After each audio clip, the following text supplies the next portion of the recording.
On commence avec une info média. Ça y est, le Mercato 2011 est lancé. Le coup d'envoi a été donné mercredi dernier en direct sur notre plateau.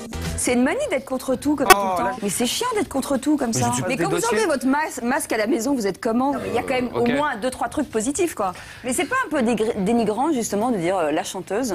Mais vous n'avez pas peur d'être antipathique à force?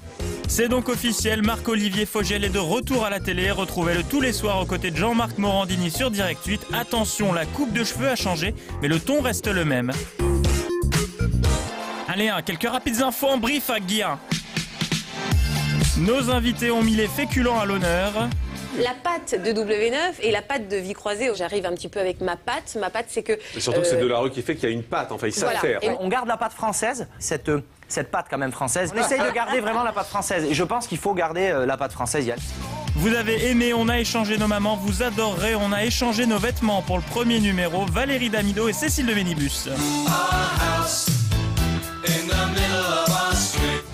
Eh oh Jean-Marc, vous croyez que j'ai pas capté votre petit jeu pour obtenir des polos gratuits? Dans un instant, nous allons recevoir Jean-Pascal Lacoste de la Starac.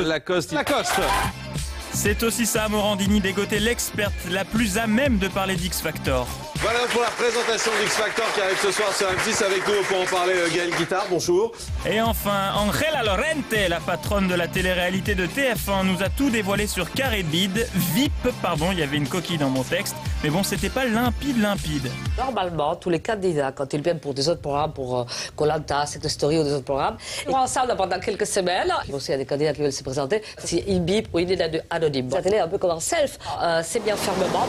Pour laver efficacement le nez, l'eau de mer est l'élément le plus naturel.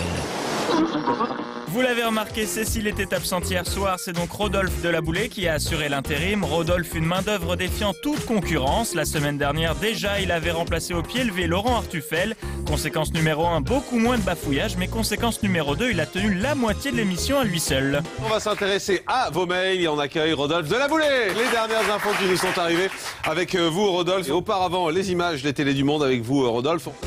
Et encore, ça, ce n'est que la partie visible de l'iceberg. Révélation. Bonsoir et bienvenue dans Enquête exclusive qui s'intéresse ce soir à une communauté aussi secrète que solidaire, les Asiatiques de Paris.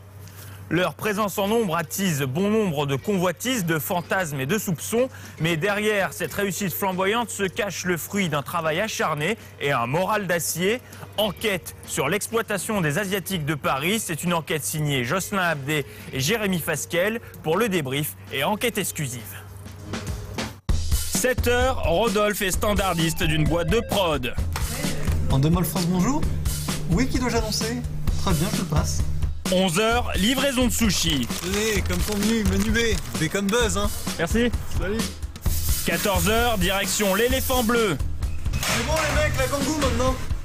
16h15, il est attendu caisse 4. 17h30, on le retrouve au service chez Nénèche. Patrice, il nous reste des farfales? Non, il n'y en a plus. Il n'y en a plus.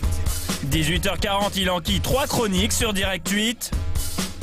20h, sa dernière mission, faire scintiller la Dame de Fer. Allez, 3, 2, 1, go. Waouh, ça pulse.